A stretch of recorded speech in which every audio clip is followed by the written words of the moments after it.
Look me in the eye and tell me you didn't know.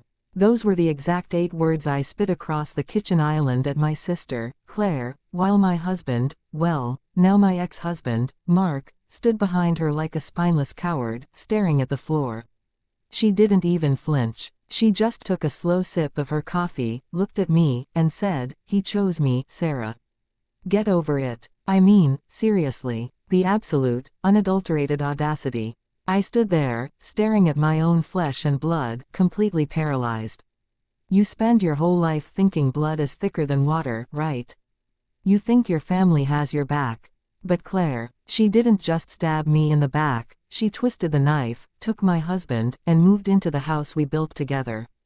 Wait, let me step back for a second, because to really understand how insane this gets, you need to know how we got to that moment. If you're new here, subscribe, I post a new story every day. Okay, so, Mark and I had been married for 6 years. Were we perfect? No, but I thought we were solid. I was working 60 hours a week at a mid-level corporate accounting job, paying off our mortgage, saving every single penny we had. Mark was an aspiring entrepreneur, which is basically code for, he spent 6 years trying to start a drop shipping business while I paid all the bills. And Claire was always the golden child. Pretty, spoiled, completely self-absorbed. Whatever Claire wanted, Claire got.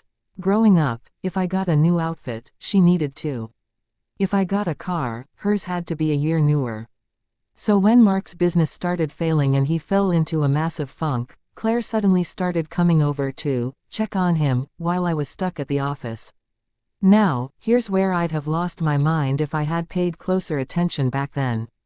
I'd come home late, exhausted, and find them sitting on the couch together. The room would instantly go quiet.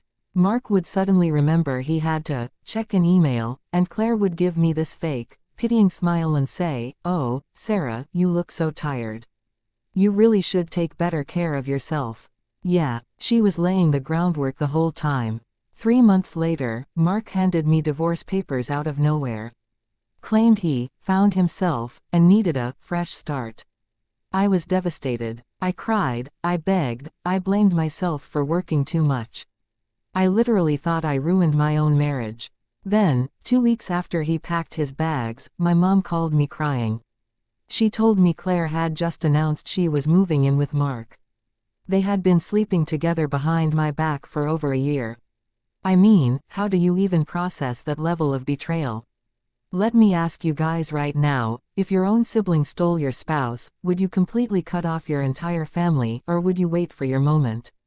Let me know below, because I was ready to go full scorched earth. Instead, I gave them everything they wanted in the divorce. I was too broken to fight. Mark kept the house because I couldn't bear to step foot in it again.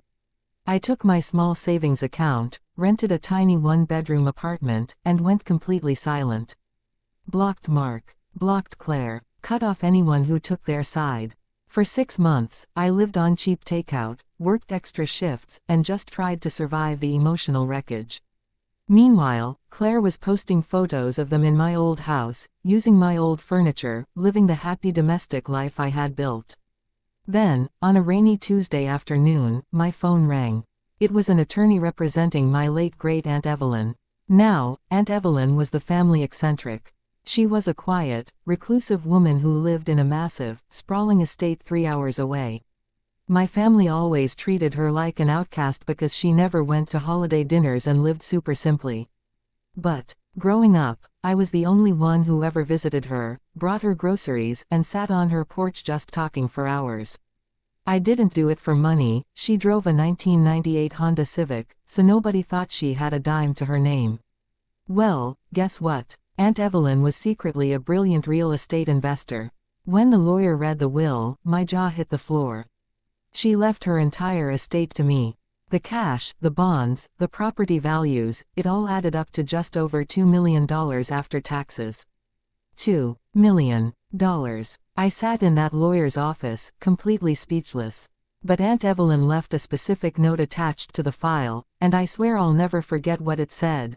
To Sarah, for being the only one who ever loved me for me, and not for what I could give them.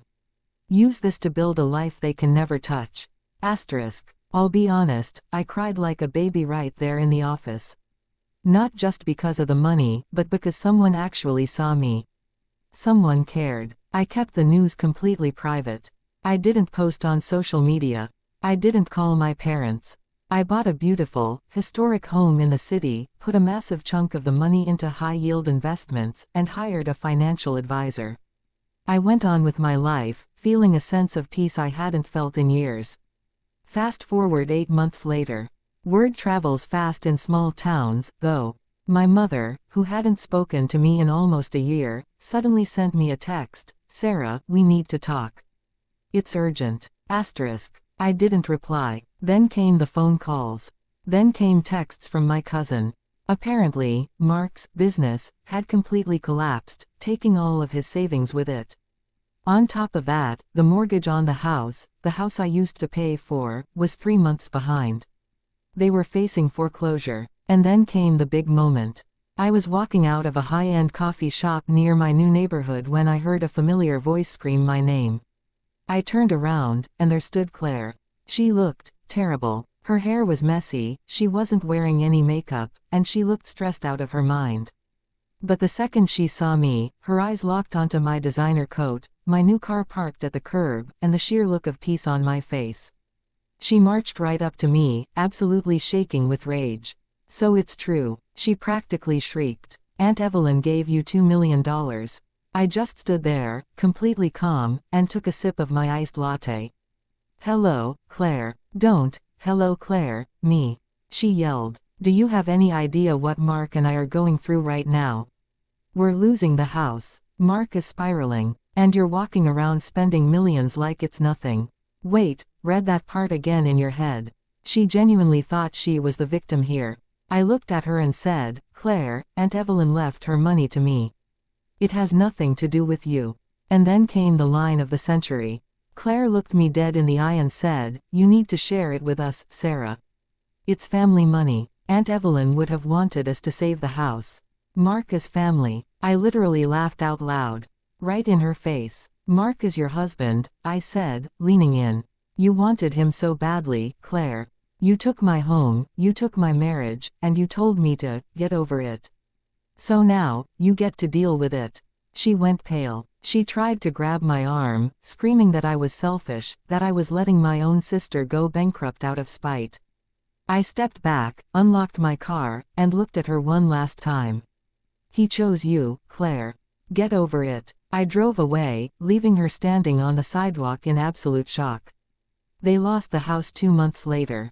Mark ended up taking a low-paying job to pay off his debts, and last I heard, Claire moved back into our parents' basement because they couldn't stop fighting. Me, I'm sitting in my new living room, completely debt-free, building the life Aunt Evelyn wanted for me. Sometimes, life has a funny way of balancing the scales. You don't always need to fight back, sometimes you just have to sit back, build your own life, and let people destroy themselves with their own greed. What would you have done in my shoes? Would you have given them a single cent to save the house, or would you have walked away just like I did? Drop your verdict in the comments below.